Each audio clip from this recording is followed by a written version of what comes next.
investment in riches. So a few weeks ago, I was invited to be part of a governance review team of a distant campus of the UCZ University. It was the Mbereshi College of Midwifery and Nursing in a place called Luapula in northwestern Zambia. In order to get there, the journey took us through the Democratic Republic of the Congo. The border of the Democratic Republic of the Congo is 60 kilometers from where I live in Kitwe, Zambia. We have required So we were required to travel about 150 kilometers in the DRC before crossing back into northern Zambia. Immediately I got to the border, I went to survey the prices of chitenge, the pretty cloth that women wear. While there, I noticed a picturesque string of huts that are made of bricks and thatch roofs. I took out my cell phone and took a picture of the string of huts. As soon as I returned to the vehicle in which we were traveling, two menacing looking policemen speaking French, and one of them carrying a machine gun, came and got me.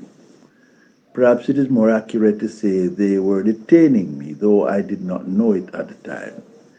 They escorted me to sit under a big tree where there were 5 men seated. Then they pointed out the chief of police, more likely the officer in charge.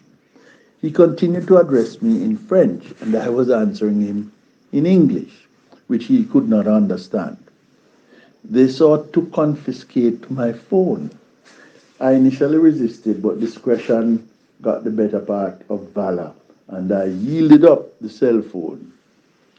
I initially, I, however, showed them that the picture I had taken was entirely innocuous and innocent, which of course convinced them that I was spying, since the picture had no particular purpose.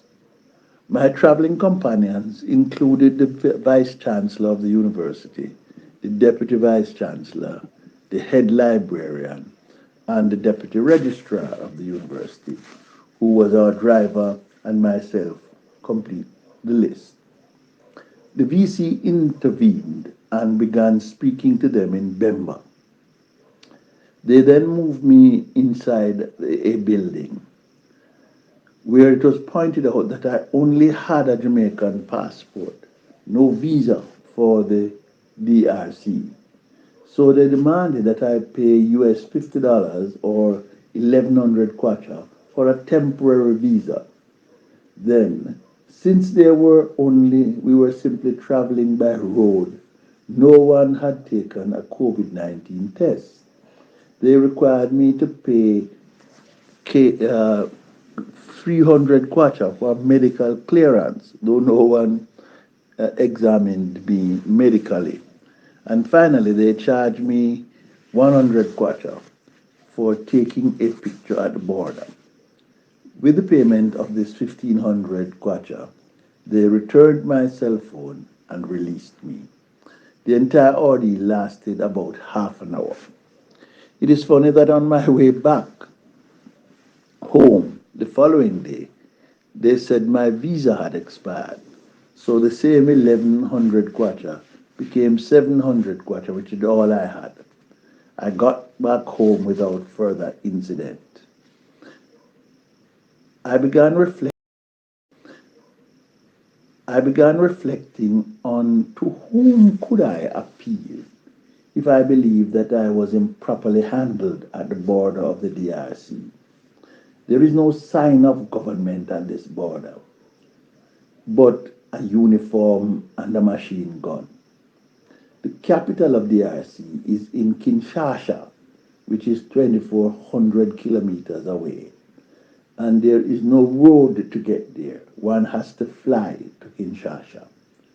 For the next several hours, we continued a most scenic drive through the DRC towards the northern,